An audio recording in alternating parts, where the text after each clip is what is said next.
Rajshahi college বাংলাদেশের রাজশাহী শহরে অবস্থিত একটি শিক্ষা প্রতিষ্ঠান। 1873 সালে এই কলেজটি প্রতিষ্ঠিত হয়। ঢাকা কলেজ ও চট্টগ্রাম কলেজের পরে রাজশাহী কলেজ বাংলাদেশের তৃতীয় প্রাচীনতম কলেজ। জাতীয় বিশ্ববিদ্যালয়ের অধিভুক্ত স্নাতক ও স্নাতকোত্তর স্তরের 685টি কলেজের মধ্যে 2015 সালের তথ্যের ভিত্তিতে রাজশাহী কলেজ বাংলাদেশের সেরা কলেজ। বাংলাদেশের এই কলেজ হতে সর্বপ্রথম মাস্টার্স ডিগ্রি প্রদান শুরু হয়। কলেজটি রাজশাহী শহরের কেন্দ্রস্থলে রাজশাহী কলেজিয়েট স্কুলের পাশে অবস্থিত। এই প্রাচীন কলেজের পাশে অবস্থিত হবার কারণে স্কুলটির নাম কলেজিয়েট রাখা হয়েছিল। এটি বাংলাদেশ জাতীয় বিশ্ববিদ্যালয়ের অধীনে মাস্টার্স ও সম্মান ডিগ্রি প্রদান করে থাকে।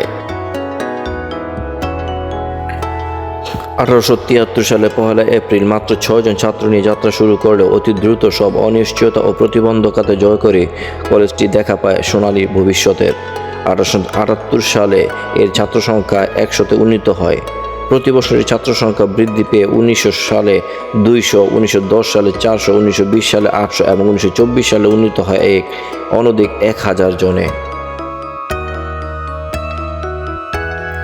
1922 সালে সময়ের প্রয়োজনে রাজশাহী কলেজ মুসলিম ছাত্রাবাসে যাত্রা শুরু হয়। ছাত্রাবাসে মোট 7টি ভবন রয়েছে। ভবনগুলো 7 জন বীর শ্রেষ্ঠদের নামানুসারে রাখা হয়েছে। এই ছাত্রাবাসে 52 ভাষা আন্দোলনের শহীদদের স্মরণে বাংলাদেশের প্রথম শহীদ মিনারটি অবস্থিত। কলেজের হিন্দু ছাত্রদের আবাসিক সুব্যবস্থার জন্য একটি হিন্দু ছাত্রাবাস আছে।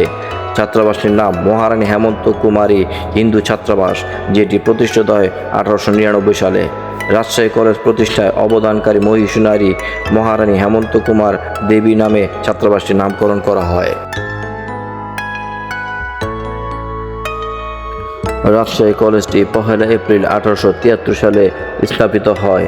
এর প্রতিষ্ঠাতা রাজা হরনাথ রায় চৌধুরী।